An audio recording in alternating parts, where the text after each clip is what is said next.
Shalom Bapak Ibu Saudara yang terkasih dalam Tuhan Yesus Kristus. Segenap majelis GKJ Jemaat Bendosari mengucapkan selamat pagi, selamat datang dan selamat beribadah kepada seluruh warga jemaat dan jemaat tamu yang hadir.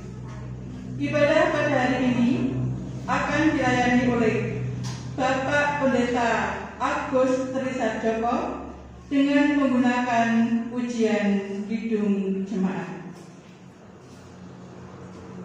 Warta Jemaat Minggu 14 Agustus 2022. Warta Jemaat yang pertama, ibadah Minggu 21 Agustus 2022 akan dilayani oleh Ibu Pendeta Yunia Nawasi dengan menggunakan pujian Kidung Jemaat. Dan sesuai jadwal yang sudah ditulis dalam Warta Jemaat, ibadah minggu ini adalah ibadah HUT Kemerdekaan RI yang ke-77. Warta Jemaat yang kedua, seksi pelayanan kategori anak atau sekolah minggu GKJTU Jemaat Bendosari akan mengadakan refreshing jalan-jalan yang akan dilaksanakan pada hari Minggu 28 Agustus 2022 pukul 11, tempat di Senjoyo. Bagi warga jemaat yang ingin ikut dalam refreshing ini, silakan mendaftarkan diri ke pengurus sekolah minggu dengan membayar biaya sebesar 20.000 untuk transport dan makan. Pendaftaran paling lambat minggu depan, tanggal 21 Agustus 2028. Demikian warta jemaat pada Minggu pagi hari ini. Terima kasih atas perhatiannya. Bapak Ibu Saudara yang terkasih, mari kita bersama-sama persiapkan hati kita masing-masing untuk masuk dalam saat teduh.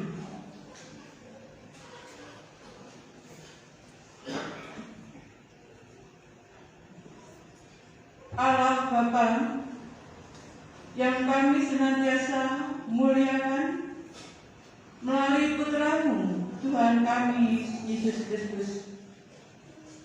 Pada pagi hari ini, kami mengucap syukur kepada-Mu atas penyertaan Tuhan dalam satu minggu ini.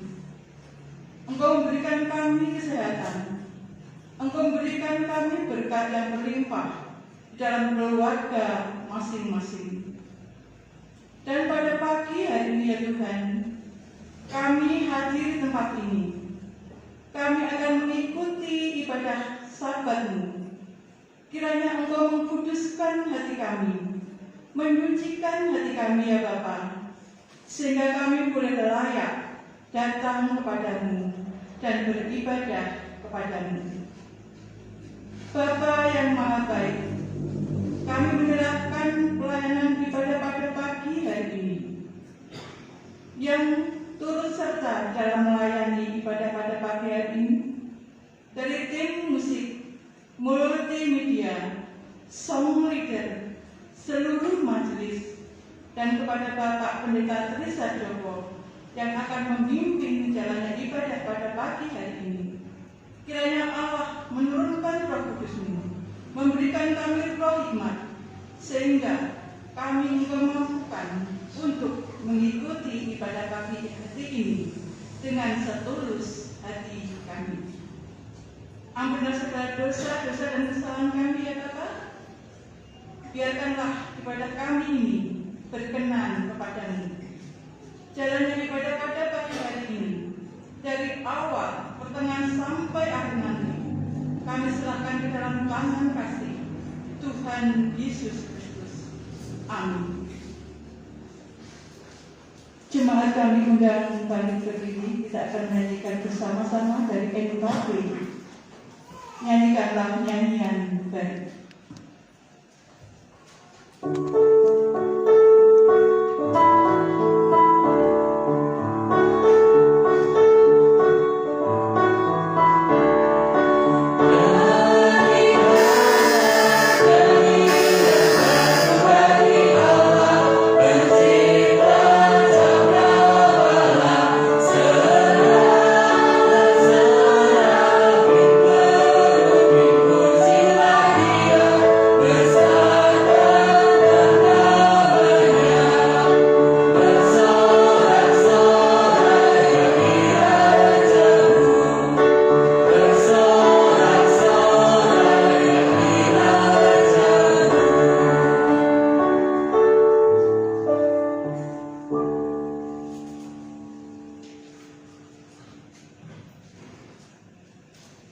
Ibadah pada pagi hari ini berlangsung di dalam nama Allah Bapa, Allah Anak, dan Allah Roh Kudus. Kasih karunia, damai sejahtera, dan cinta kasih Allah Bapa, Putra, dan Roh Kudus beserta dengan saudara sekalian hari ini kekal selama-lamanya. Amin. Silakan untuk duduk kembali. Bapak Ibu jemaat yang dikasihi oleh Tuhan, mengawali ibadah kita firman Tuhan sebagaimana di dalam 1 Petrus pasal 3 ayat 14. Tuhan berfirman, tetapi sekalipun kamu harus menderita juga karena kebenaran, kamu akan berbahagia. Sebab itu janganlah kamu takut apa yang mereka takuti, dan janganlah gentar. Atas firman ini mari kita akan bersama untuk memuji dan memuliakan nama Tuhan Bapak Ibu dengan pujian itu jemaat nomor 353. Kita jaga satu dan bait yang kedua. Tuhan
itulah wujud kasih Tuhan kepada setiap kita.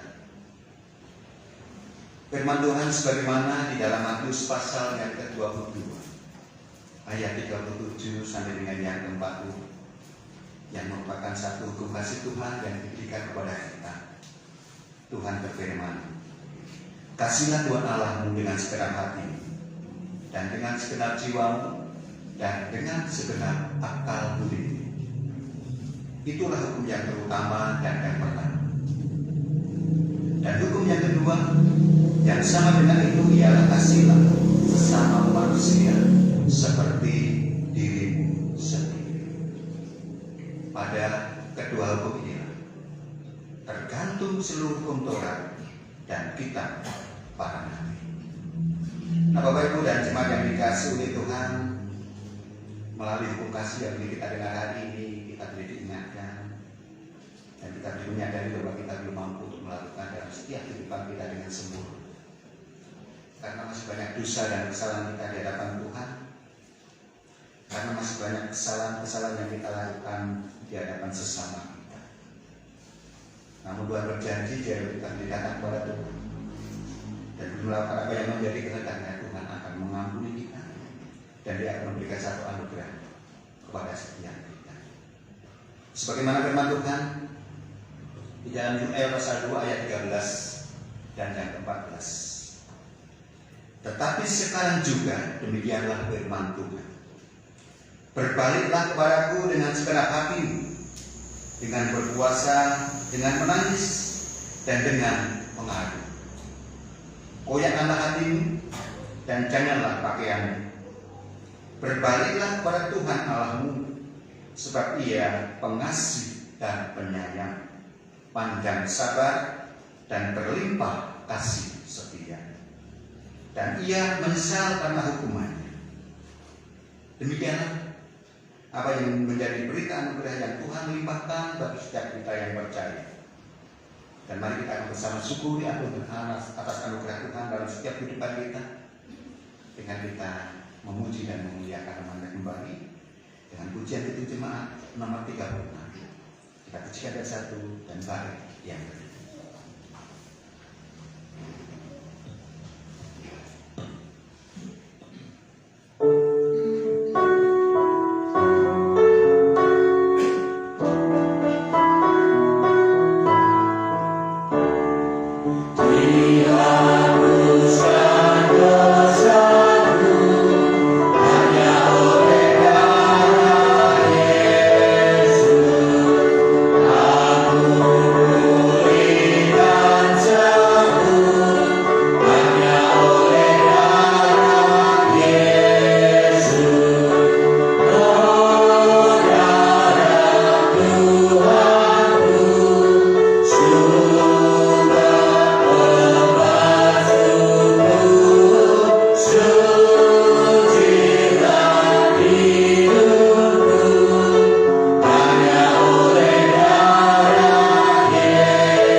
atas anugerah keselamatan yang boleh kita rasakan dalam setiap kehidupan kita, maka selayaknya kita boleh hidup seturut dengan kehendak Tuhan. Hidup menurut apa yang Tuhan perintahkan bagi setiap kita. Hidup dalam tatanan baru sebagaimana Tuhan lakukan dalam setiap kehidupan kita. Firman Tuhan sebagaimana di dalam Matius pasal 6 ayat 2. Tuhan berfirman, tetapi kumpulkanlah bagimu harta di surga.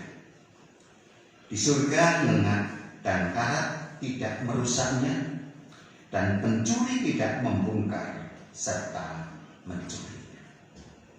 Dengan firman ini sungguh kita boleh diingatkan supaya kita hidup dalam satu kehidupan yang baru. Penduduk kehidupan baru ini menjadikan kekuatan bagi setiap kita, supaya kita boleh hanya senantiasa menyerahkan hidup kita kepada Allah dan senantiasa meyakinkan hidup kita hanya kepada Tuhan. Maka atas anugerah Allah dan atas segala kasih karunia yang Tuhan limpahkan kepada setiap kita, dan juga atas keyakinan kita kepada Tuhan, maka kami undang Bapak Ibu Saudara semua untuk bangkit berdiri dan bersama-sama dengan saudara-saudara kita yang percaya kepada Tuhan Yesus Kristus, kita akan bersama untuk memperbaharui pengakuan iman kita dengan mengucapkan pengakuan iman rasuli yang demikian. Aku percaya kepada Allah Bapa yang Maha Kuasa, Khalik langit dan bumi, dan kepada Yesus Kristus anaknya yang tunggal Tuhan kita, yang dikandung daripada Roh Kudus, lahir dari anak darah Maria, yang menderita di bawah pemerintahan Pontius Pilatus, disalibkan, mati dan dikuburkan, turun ke dalam kerajaan. Pada hari yang ketiga bangkit pula dari antara orang mati, naik ke surga, duduk di sebelah kanan Allah Bapa yang Maha Kuasa, dan akan datang dari sana untuk mengampuni orang yang hidup dan yang mati. Aku percaya pada Roh Kudus, gereja yang kudus dan persekutuan, pengampunan dosa, kebangkitan dari hidup yang kekal. Bersama kita sambut dengan pujian itu jemaat 280 bait 1 sampai dengan yang ketiga.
Saudara yang dikasihi dan diberkati Tuhan, marilah kesempatan yang indah di pagi hari ini kita akan bersama-sama untuk mengungkapkan rasa bersyukur kita kepada Tuhan atas segala kasih, atas segala berkat, dan atas segala pemeliharaannya bagi setiap kehidupan kita. Dengan senantiasa mengingat atas firman Allah sebagaimana di dalam 2 Korintus pasal 9 ayat 7. Hendaklah masing-masing memberikan menurut kerelaan hati, jangan dengan sedih hati atau karena paksaan. Sebab Allah mengasihi orang yang memberi dengan sukacita. Baiklah, kita akan bersama untuk memberikan persembahan. Kita ini pujian itu cuma nomor 302, bait 1 dan secukupnya.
Mari kita akan serahkan persembahan ini di hadapan Allah di dalam doa.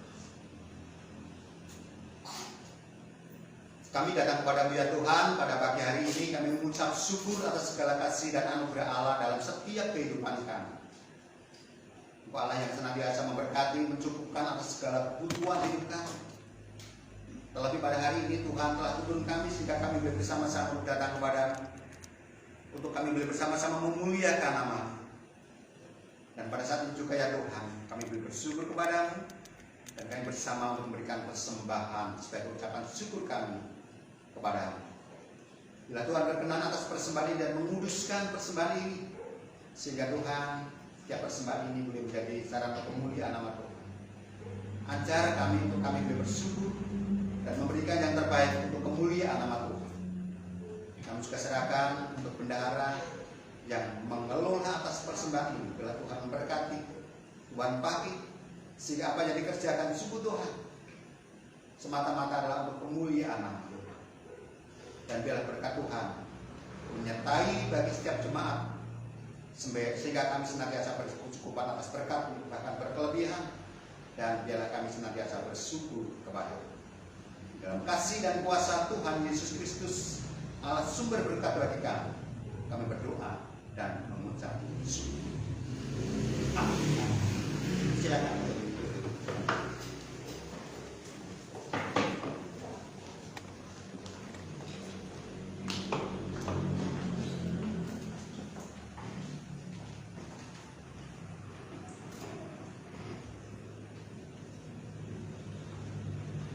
Selamat pagi Bapak Ibu. Shalom. Puji Tuhan, hari ini ada satu sukacita bagi setiap kita, karena Tuhan senantiasa menyertai bagi setiap kita. Biar sukacita itu sebagai cara untuk kita senantiasa memuliakan Tuhan. Nah Bapak Ibu, memberikan firman Tuhan pada pagi hari ini, mari kita siapkan bersama. Kita buka Alkitab kita di dalam Injil Lukas pasal yang ke-12. Injil Lukas pasal yang ke-12, nanti kita akan baca di dalam ayat yang ke-49 sampai dengan ayat yang ke-50. Lukas pasal yang ke-12 ayat 49 sampai dengan yang ke-50. Namun sebelum lebih jauh kita akan bersama untuk membaca atas firman Tuhan ini, baiklah kita akan membuka kekuatan kepada Tuhan di dalam doa. Mari kita berdoa. Kembali Tuhan, kami datang kepada-Mu. Kami mengucap syukur atas segala anugerah Tuhan bagi setiap kami. Sebagaimana pada pagi hari ini Tuhan berkenan kepada kami, sehingga kami berikan kuasa untuk memuji dan memuliakan. Dan sebentar Tuhan, kami juga akan bersama untuk mendengarkan setiap firman-Mu yang kudus. Biarlah firman-Mu bukan hanya kami dengar, namun sungguh kami kerjakan, kami lakukan dalam setiap kehidupan kami, sebagai pedoman di dalam kami menjalani kehidupan. Oleh sebab itu kami mohon Roh Kudus Tuhan hadir di tengah-tengah kami, untuk membimbing kami, memampukan kami untuk kami boleh mengerti dari setiap firman. Berbicara ya Tuhan, sebab kami jemaat siap mendengarkan firman. Di dalam kasih dan kuasa Tuhan Yesus Kristus, kami berdoa dan mengucap syukur. Amin. Baiklah Bapak Ibu, kita akan bersama untuk mendengarkan firman Tuhan. Kita akan baca firman Tuhan secara bersama-sama. Saya akan baca ayat yang genap Bapak Ibu. Nanti Bapak Ibu cuma boleh membaca bersama di dalam ayat yang saya akan yang ganjil, Bapak Ibu nanti akan membaca ayat yang genap. Lukas pasal 12 ayat 49 sampai dengan yang ke-56 demikian sabda firman. Aku datang untuk melemparkan api ke bumi, dan betapakah aku harapkan api itu telah menyala.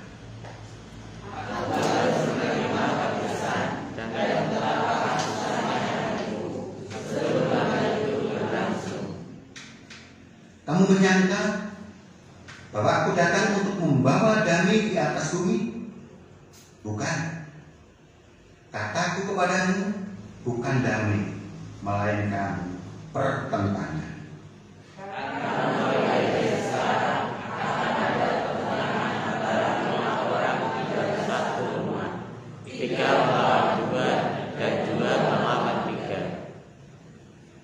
Mereka akan saling bertentangan. Ayah melawan anaknya laki-laki, dan anak laki-laki melawan ayahnya. Ibu melawan anaknya perempuan, dan anak perempuan melawan ibunya. Ibu mertua melawan menantunya perempuan, dan menantu perempuan melawan ibu mertuanya. Yesus berkata pula kepada orang banyak, apabila kamu melihat awan naik sebelah barat, segera kamu berkata, akan datang hujan, dan itu memang terjadi. Dan apabila kamu melihat angin selatan bertiup, kamu berkata, hari akan panas terik, dan hal itu memang terjadi. Hai orang-orang munafik, rupa bumi dan langit kamu tahu nilainya. Mengapa kamu tidak dapat menilai zaman ini? Demikian sabda firman Tuhan. Berbahagia setiap kita yang mendengarkan firman Tuhan dan yang tentunya melakukan dalam setiap kehidupan kita sehari-hari. Amin. Nah Bapak Ibu dan jemaat yang dikasihi oleh Tuhan, tema kita hari ini kita akan mencoba untuk berbicara mengenai hidup itu harus memilih.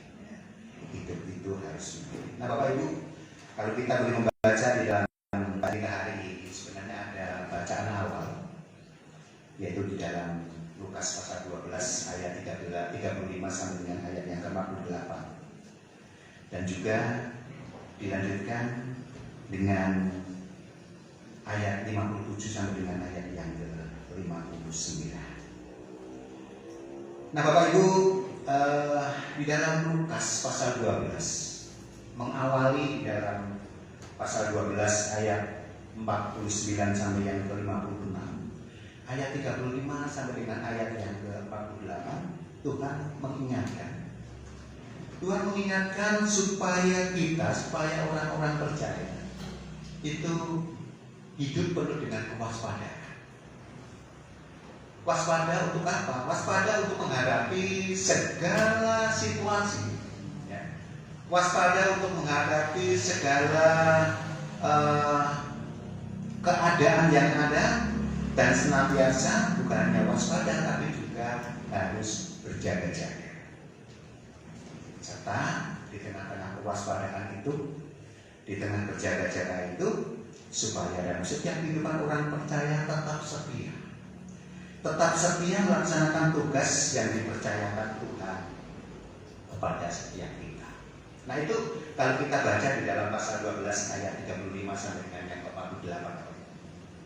Atau bacaan kita hari ini berbicara mengenai bagaimana Tuhan Yesus menjelaskan bahwa umat Tuhan, orang-orang percaya, Bapak Ibu Saudara dan saya tentu pada hari ini diingatkan supaya umat Tuhan hidup ketika di masa-masa krisis tidak senantiasa dalam kedamaian, ya, tetapi juga di dalam pertentangan. Nah itu yang mau dikatakan Yesus pada setiap kita. Di tengah-tengah kehidupan yang penuh dengan persoalan, di tengah-tengah kehidupan yang penuh dengan tantangan. Oleh sebab itu, jemaat Tuhan, orang percaya siapapun harus mampu untuk hidup bijaksana.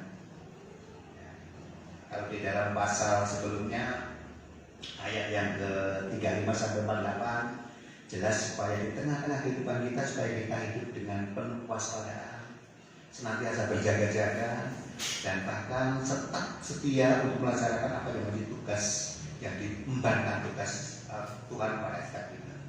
Sementara di tengah-tengah kehidupan kita yang penuh dengan pertentangan, penuh dengan persoalan, penuh dengan krisis yang terjadi, di situ Tuhan mengingatkan supaya kita jemaat Tuhan untuk mampu hidup bijak, hidup bijaksana dan mampu mengambil satu keputusan, satu pilihan.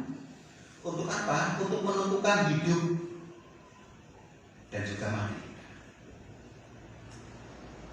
Nah yang terakhir ditutup dengan pasal 12 ayat 57 sampai dengan yang ke-59. Di situ Tuhan mengingatkan kepada setiap kita supaya umat Tuhan itu mampu untuk apa? Mampu untuk menggunakan kesempatan yang ada, mampu menggunakan waktu yang ada untuk apa? Untuk bertobat. Jika tidak, di situ dikatakan akan ada atau akan mendapatkan yang namanya hukuman. Nah, 3 rangkaian ini sungguh sangat luar biasa di dalam setiap kehidupan kita. Selain kita berwaspada, selain kita berjaga-jaga untuk tetap setia juga kepada Tuhan, supaya di tengah-tengah krisis yang ada, supaya kita juga mampu menghadapi persoalan-persoalan hidup itu dan mampu hidup bijaksana untuk menentukan pilihan, untuk menentukan keputusan di dalam setiap kehidupan kita. Dan yang terakhir ditutup dengan supaya kita juga mampu menggunakan kesempatan yang ada, menggunakan waktu yang ada untuk bertobat, untuk tetap setia kepada Tuhan. Nah Bapak Ibu dan jemaat yang terkasih, sebagaimana tema kita hari ini, hidup ini adalah sebuah kesempatan untuk apa? Untuk memilih.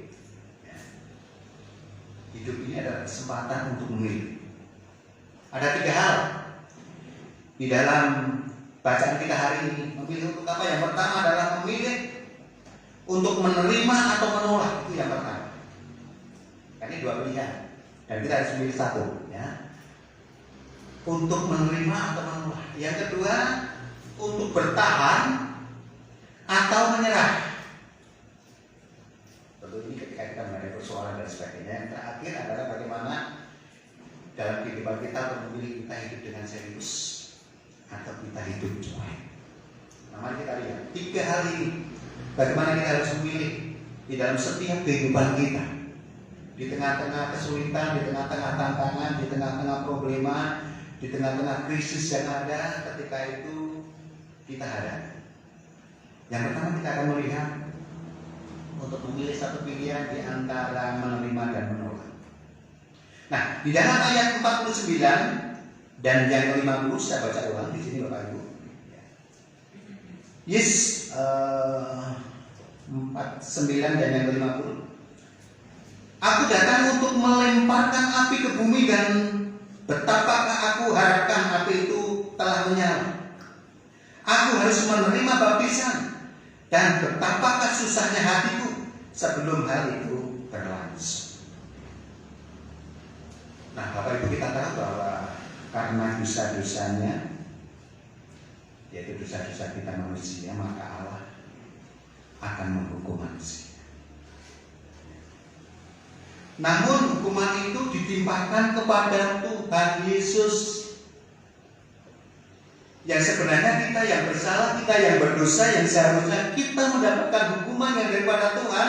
Namun hukuman itu tidak ditimpakan kepada kita, namun justru ditimpakan kepada Tuhan Yesus lewat penderitaan, lewat kematiannya di atas kayu salib. Oleh sebab itu manusia seharusnya, kalau kita melihat keadaan ini, kita seharusnya menyadari dan memahami Bapak Ibu, bahwa peristiwa salib itu merupakan tindakan kasih Allah, tindakan kasih Allah kepada kita, umat manusia, untuk mendamaikan kita, yang dimana ketika Adam dan Hawa jatuh dalam dosa, hubungan kita manusia dengan Tuhan terputus karena dosa itu. Lalu karena kasih Tuhan, ya, dengan kehadiran Yesus, hubungan itu dikembalikan kembali dengan pengorbanannya. Dan itulah satu pengorbanan yang sangat luar biasa yang diberikan Allah kepada kita, yang seharusnya kita mendapatkan hukuman karena dosa-dosa kita, namun karena kasih Tuhan kita mendapatkan pengampunan dan keselamatan. Dan itu yang harus kita rasakan dengan kita semua. Pemulihan hubungan yang rusak karena dosa yang dilakukan oleh manusia, namun karena kasih Allah, Tuhan mengampuni kita. Oleh sebab itu manusia, nah di sini ya, harus berani untuk mengambil sebuah keputusan, harus berani untuk mengambil sebuah pilihan, untuk menerima atau untuk menolak Tuhan Yesus. Pilihan, keputusan untuk menerima atau menolak Tuhan Yesus yang telah memberikan keselamatan bagi setiap kita. Dan kita tahu, sebagaimana janji Tuhan, yang percaya, yang menerima Tuhan Yesus dibebaskan dari hukuman dan mendapatkan keselamatan. Maka Yohanes 3:16, saya kira kita semua hafal. Ya. Karena begitu besar kasih Allah akan dunia ini, sehingga Dia telah mengaruniakan anaknya yang tunggal, supaya apa? Setiap orang yang percaya kepadanya tidak binasa, melainkan memperoleh hidup yang kekal. Ini janji Tuhan. Siapa yang percaya, yang menerima, mendapatkan pengampunan dosa dan mendapatkan kehidupan yang kekal. Namun yang menolak apa yang terjadi? Mendapatkan hukuman. Oleh sebab itu, keputusan, pilihan yang harus ada di dalam setiap kehidupan kita, ketika kita belum merasakan bahwa Allah mengasihi kita, Allah telah berkorban kepada kita, Tuhan mengendaki, supaya kita punya pilihan, yaitu menerima Tuhan Yesus sebagai Juru Selamat. Itu pilihan, satu keputusan yang harus ada dalam setiap kehidupan kita, supaya kita mendapatkan anugerah keselamatan yang daripada Tuhan. Maka hidup itu adalah pilihan untuk menentukan kehidupan kita, pilihan untuk menentukan bagaimana kita boleh diselamatkan kepada Tuhan. Itu yang pertama, Bapak Ibu. Yang kedua adalah bagaimana kita harus juga memilih mengambil keputusan untuk menyerah atau bertahan. Kali yang pertama jelas bagaimana kita menerima dan menolak, dan keputusan kita kalau Tuhan katakan di situ supaya kita menerimanya, karena siapa yang percaya mendapatkan kehidupan yang kekal. Yang kedua adalah bertahan atau menyerah. Di dalam ayat 51 sampai dengan ayat yang ke-53, saya baca ulang Bapak Ibu. Di sini dikatakan, kamu menyangka bahwa aku datang untuk membawa damai di atas bumi? Bukan. Kataku kepadamu, bukan damai, melainkan pertentangan. Karena mulai dari sekarang akan ada pertentangan antara 5 orang di antara satu rumah, 3 melawan 2 dan 2 melawan 3. Mereka akan saling bertentangan, ayah melawan anaknya laki-laki dan anak laki-laki melawan ayahnya, ibu melawan anak perempuan dan anak perempuan melawan ibunya, ibu mertua melawan menantunya perempuan dan menantu perempuan melawan ibu mertua. Di depan kita melihat bahwa kehadiran Tuhan Yesus Bapak Ibu yang pertama-tama memang adalah untuk membawa kedamaian. Ya. Kehadiran Tuhan yang pertama-tama memang adalah membawa kedamaian, membawa keselamatan, namun ternyata juga membawa pertentangan. Selain membawa damai sejahtera, salam, sukacita, membawa keselamatan bagi setiap kita, namun juga ternyata membawa pertentangan di dalam ayat yang ke-51. Nah, di dalam perikop ini memang kita melihat didasari dengan apa yang terjadi, yang menjadi harapan bagi orang-orang Yahudi, bahwa mereka juga menganggap bahwa kedatangan Tuhan Yesus membawa kedamaian dan keselamatan karena ketika itu mereka ditindas oleh orang-orang Romawi. Kehadiran Yesus diharapkan supaya dia dapat melepaskan dari tekanan orang-orang Romawi. Itu yang menjadi harapan orang-orang Yahudi pada saat itu. Tetapi ternyata Yesus datang dan Yesus menegaskan bahwa kedamaian dan keselamatan yang dibawanya berbeda dan tidak seperti yang diharapkan orang-orang Yahudi. Bukan hanya sekedar dibebaskan dari tekanan penindasan orang-orang Romawi, tapi lebih jauh daripada itu adalah membebaskan dari kuasa-kuasa dosa. Lalu pertanyaannya adalah mengapa Yesus mengatakan bahwa datangnya itu justru membawa pertentangan. Saya baca ulang di dalam ayat yang ke-51. Kamu menyangka bahwa aku datang untuk membawa damai di atas bumi? Bukan. Kataku kepadamu, bukan damai, melainkan pertentangan. Nah, pertanyaan kembali, mengapa Yesus mengatakan bahwa dia datang justru membawa pertentangan? Pada awalnya dia mengatakan membawa damai sejahtera, membawa keselamatan bagi manusia, tapi pada akhirnya dia juga mengatakan, aku bukan membawa damai sejahtera, tapi justru membawa pertentangan. Mari kita lihat Bapak. Ketika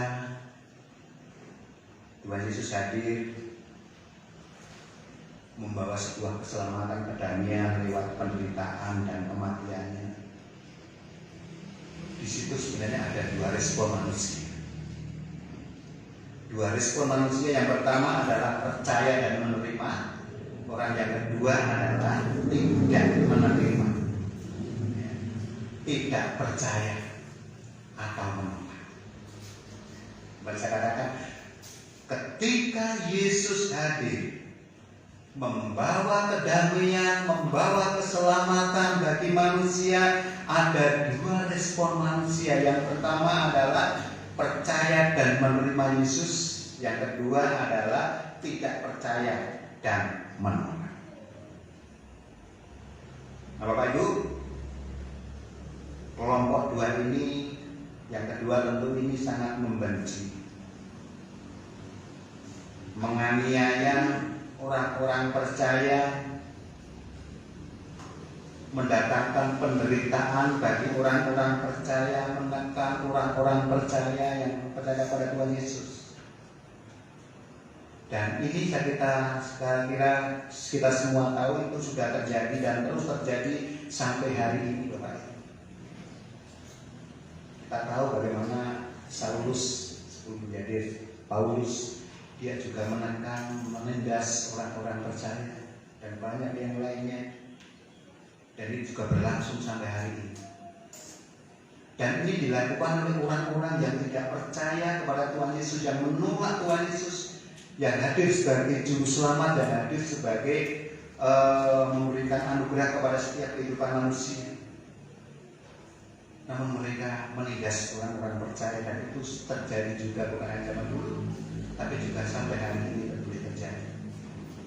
Menghalangi orang beribadah, ya. Membangun gereja pun sulit. Puji Tuhan kalau kita boleh menikmati, boleh beribadah dengan sukacita, kita syukur karena saudara-saudara kita juga banyak yang tidak diperbolehkan untuk membangun tempat ibadah misalnya. Penindasan terjadi. Orang Kristen juga banyak yang tidak mudah naik pangkat. Mungkin Bapak Ibu pernah merasakan itu. Kalau mau jadi bupati harus pindah keyakinan agama dulu. Tekanan yang terjadi yang kemarin baru saya ada seorang yang anak muda nikah, seorang Kristen lalu nikah dengan di luar Kristen. Lalu karena tidak harmonis baru melahirkan anaknya baru lahir sekitar 5 bulan berpisah. Ke pengadilan apa yang terjadi? Padahal anak itu masih butuh ibu untuk disusui gitu ya. Tapi harus dipisahkan, dan pengadilan mengatakan ini lebih sehat kalau ikut bapaknya, yang saya bapaknya bukan dia.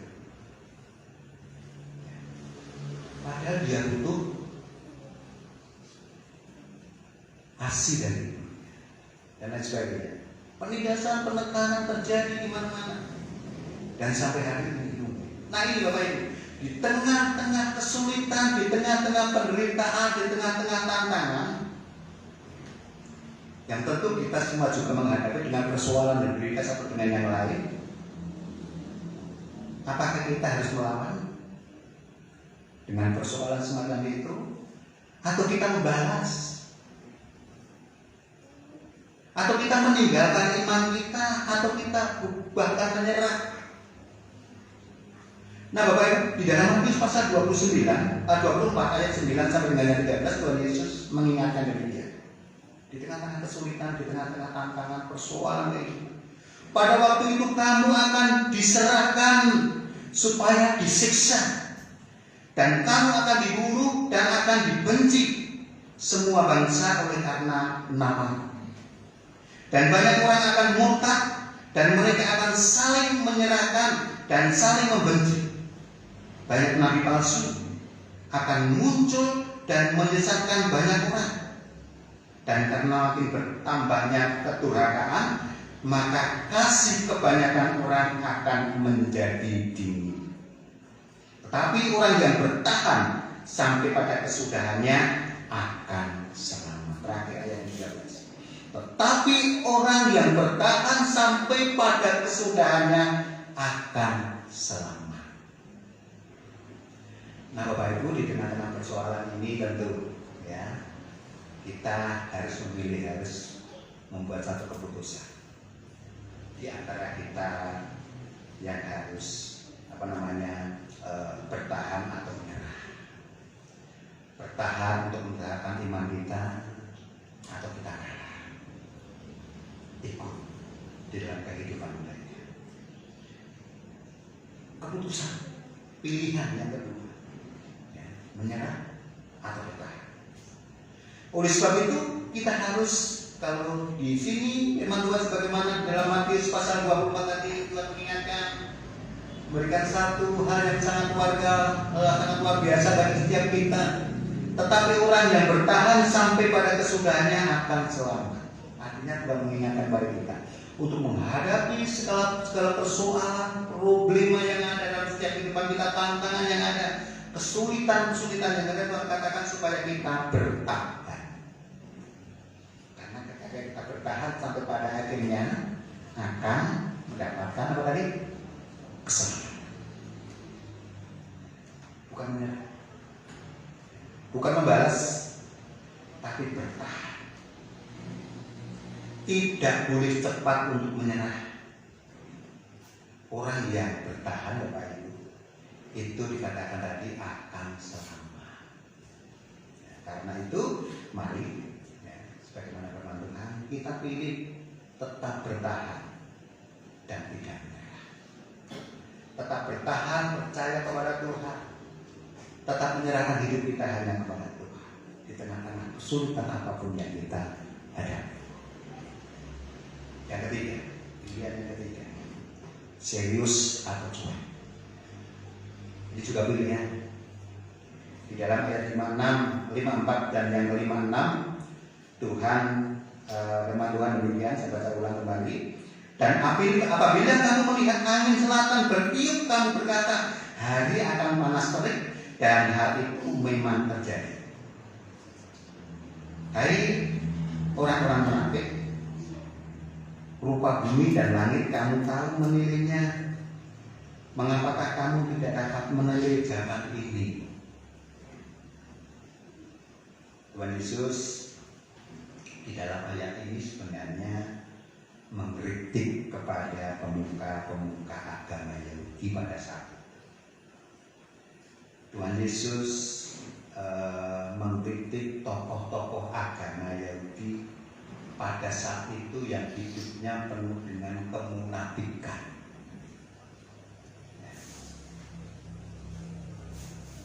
Yang tidak dapat menilai atau melihat keadaan zaman. Mereka itu hanya mampu menilai dan memahami tanda-tanda alam.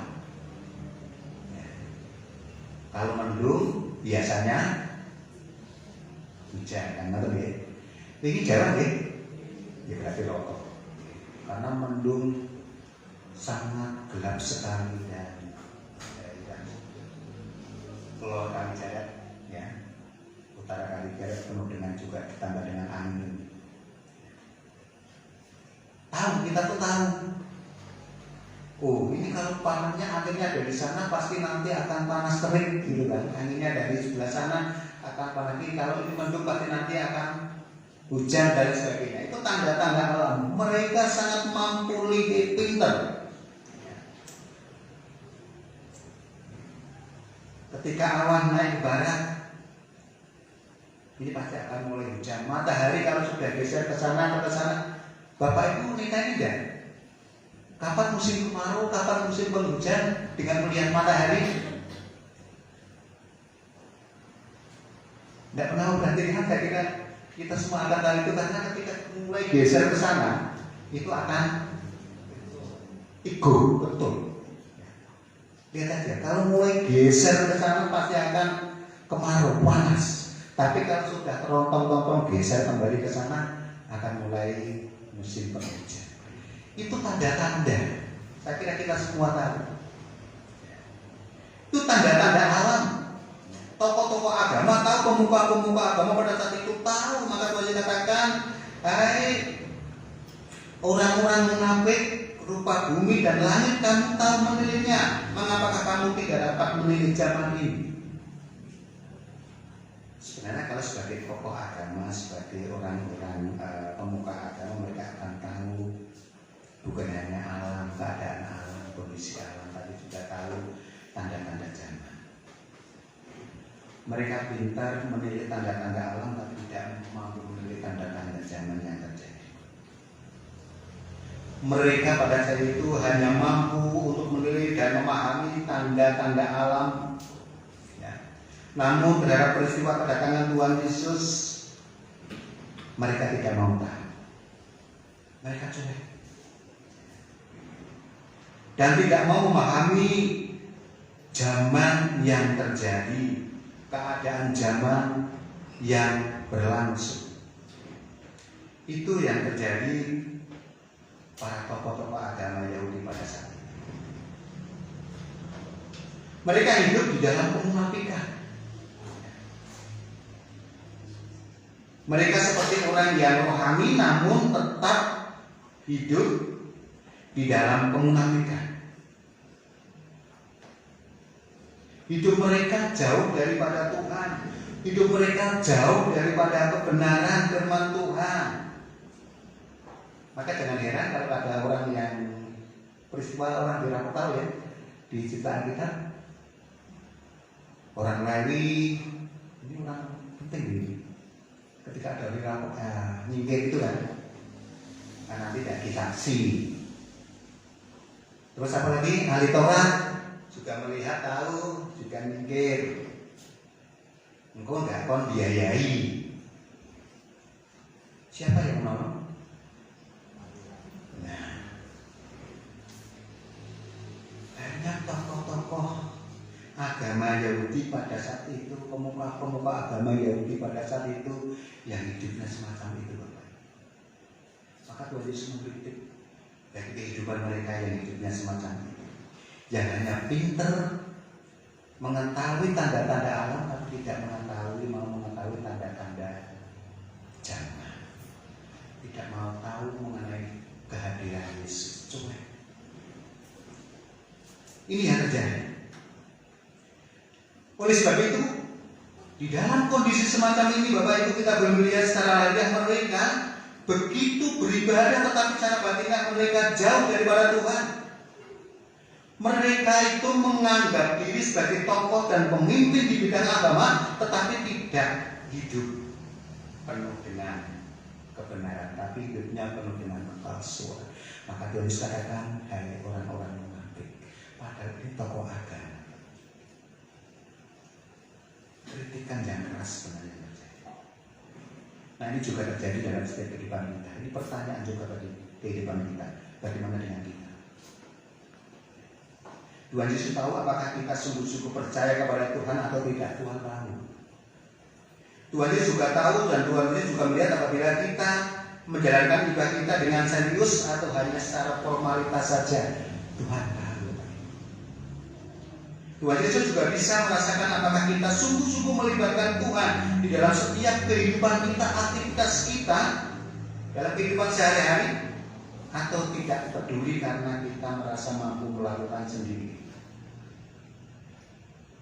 Tuhan juga tahu. Tuhan Yesus pun sangat memperhatikan apakah kita ini serius di dalam setiap kehidupan kita, di dalam setiap pelayanan kita, di dalam setiap iman kita, dengan sepenuh hati atau setengah hati. Kembali saya katakan, Tuhan tahu semua itu. Maka kritikan Tuhan Yesus kepada ahli-ahli agama pada saat itu, hai orang-orang munafik, mereka juga beribadah tapi tidak serius. Oleh sebab itu, Bapak Ibu, pilihan dalam setiap kehidupan kita, di dalam kita mengikut Tuhan, di dalam setiap peribadahan kita, di dalam setiap pelayanan kita, apakah kita serius atau setengah-setengah. Nah, oleh sebab itu, Bapak Ibu, untuk mengakhiri khotbah hari ini, sebagaimana yang ketiga untuk pilihan kita, yang Tuhan Yesus kehendaki bagi setiap kita adalah keseriusan.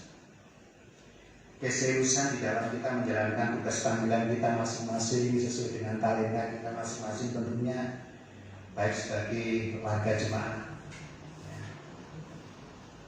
baik sebagai pengurus seksi, panitia, majelis dan sebagainya, sebagai hamba-hamba Tuhan dan sebagainya. Bagaimana keseriusan kita di dalam setiap pelayanan kita.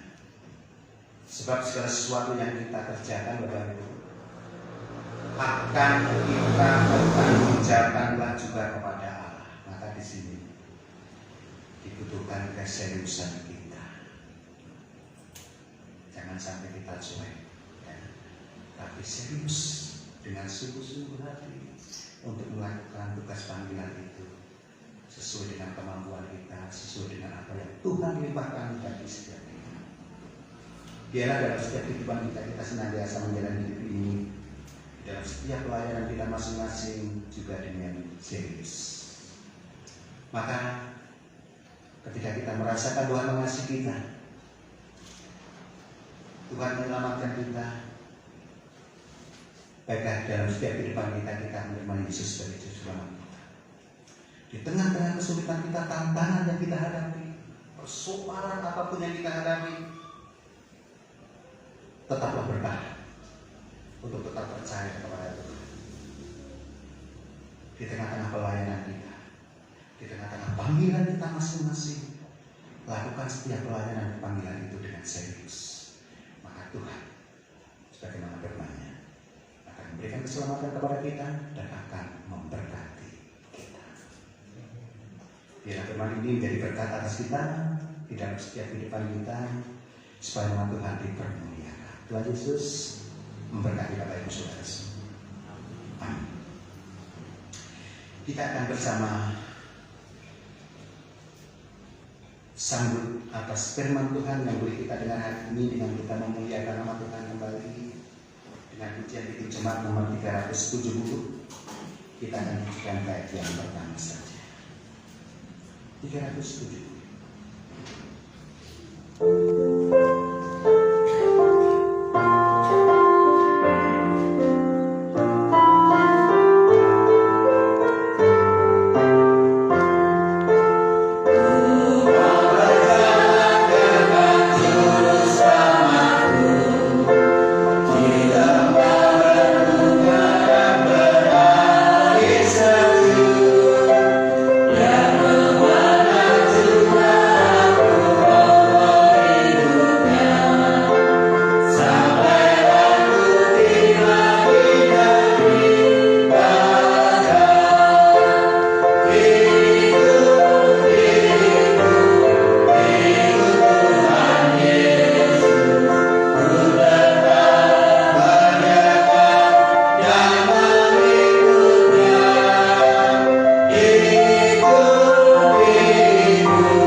Tuhan, pada kesempatan ini kami datang kepadamu, mengucap syukur atas segala firman-Mu yang kami dengar pada saat ini. Ya, setiap firman-Mu karena kami dengar, namun Tuhan kami lakukan dalam setiap kehidupan kami. Ajar pada setiap kami Tuhan, untuk kami mampu memilih yang terbaik dan benar di hadapan-Mu, untuk senantiasa menerima Engkau sebagai juru selamat kami, karena Engkau Allah yang menyelamatkan bagi setiap kami. Di tengah-tengah kehidupan pergumulan kehidupan kami Tuhan, biarlah Roh Kudus Tuhan menyertai kami sehingga dimampukan kami untuk kami boleh senantiasa bertahan atas kehidupan kami,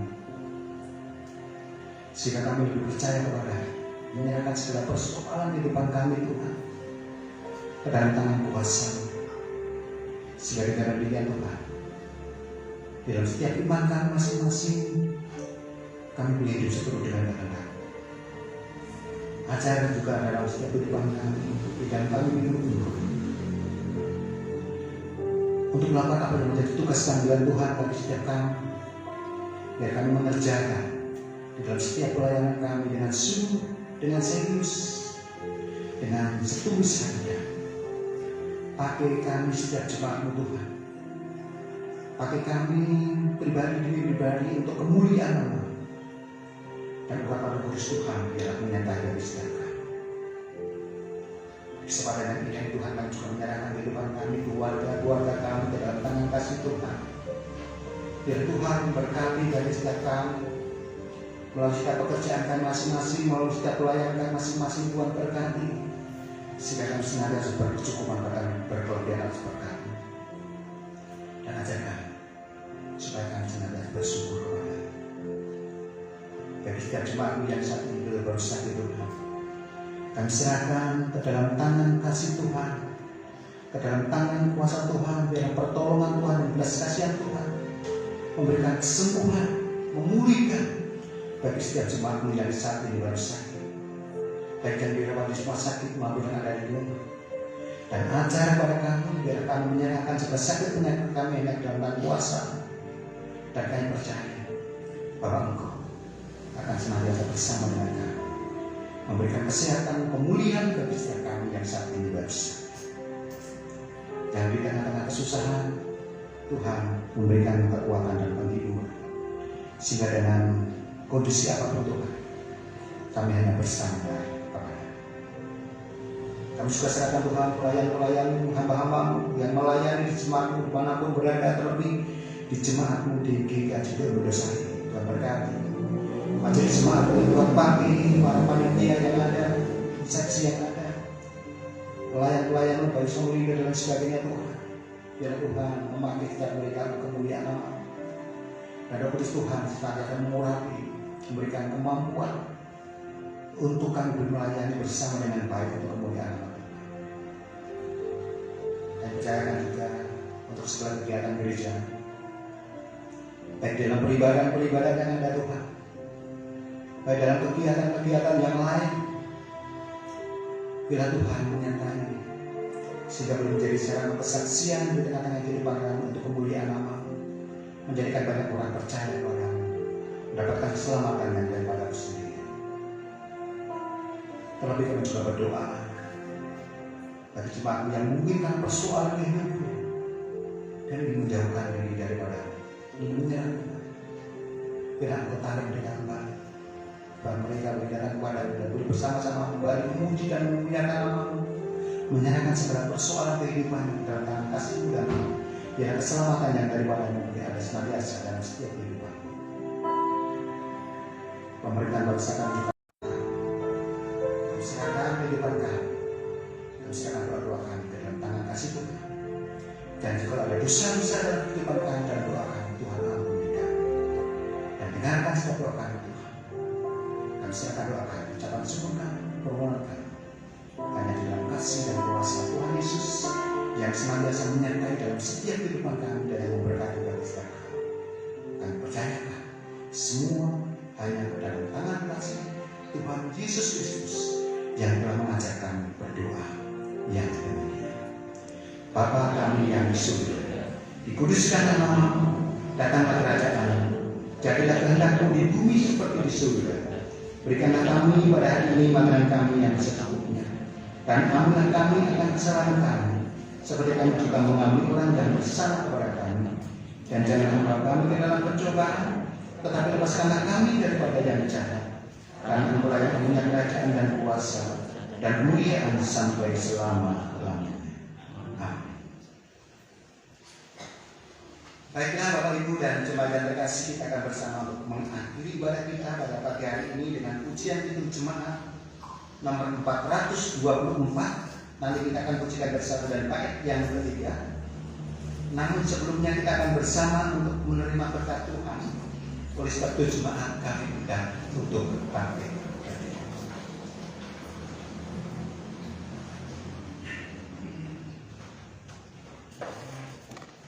Pulanglah dengan damai sejahtera dan jadilah saksi-saksi Tuhan dimanapun Bapak Ibu Saudara berada.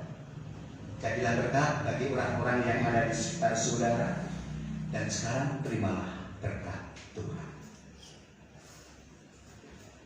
Tuhan memberkati engkau dan melindungi engkau. Tuhan menyinari engkau dengan wajahnya dan memberi engkau kasih karunia. Tuhan menghadapkan wajahnya kepadamu dan memberi engkau damai sejahtera. Amin. Itu cuma 424 ayat 1 dan 4 yang ketiga.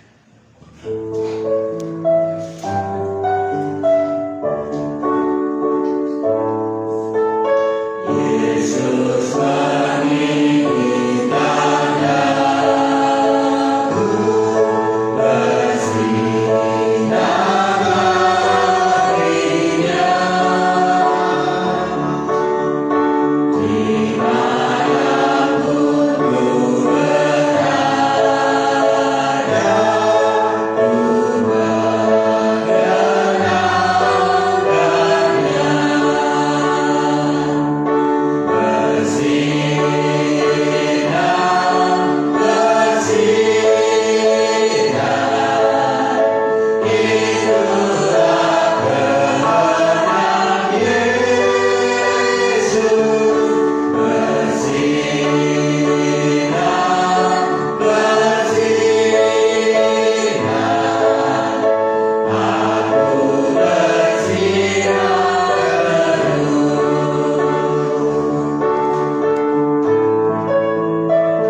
Ya,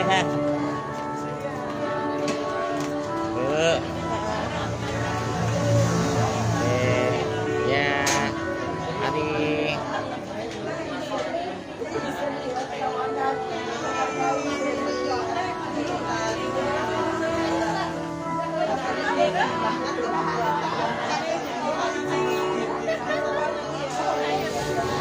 Aruna.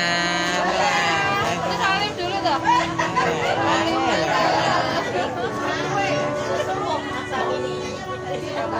Dan ya yuk ya. Oh sayang. Hot mama ya.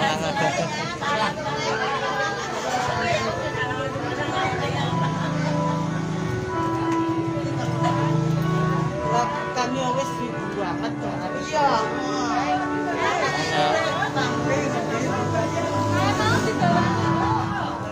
Ah, bunga-bunga.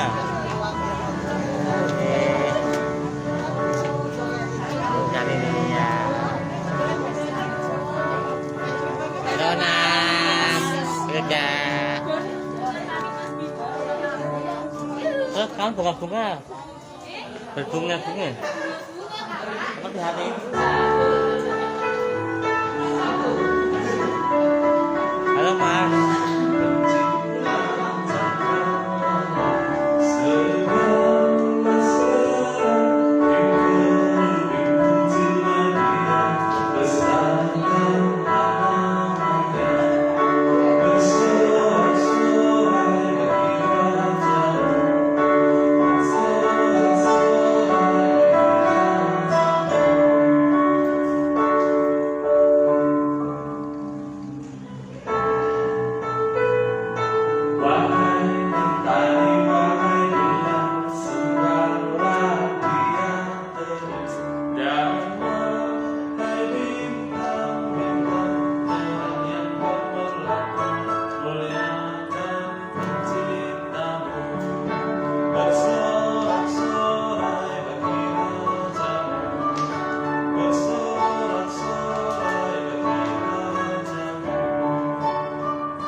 Selamat sebentar. Bapak, Ibu, dan saudara semua yang beribadah secara online, bagaimana kabarnya semuanya? Semoga tetap sehat dan tetap semangat. Terima kasih telah mengikuti ibadah pada pagi hari ini. Semoga melalui ibadah pada hari Minggu tanggal 14 Agustus ini boleh menjadi berkat bagi kita semua, semakin menguatkan iman percaya kita kepada Tuhan Yesus dan selalu berjalan walaupun begitu banyak pilihan dan pertentangan di dalam hidup. Demikianlah firman Tuhan pagi sampai dengan siang hari ini, kiranya semua boleh tertanam dan Roh Kudus menguatkan kita. Sampai jumpa dalam ibadah minggu depan tanggal 21 Agustus 2022. Kita akan beribadah sekaligus memperingati Hari Kemerdekaan Republik Indonesia. Ibadah dilayani oleh Ibu Pendeta Julia Nawangseh pukul 9 pagi di gereja. Matur nuwun, Gusti berkahi. Terima kasih bagi yang sudah menonton. Itu tidak boleh.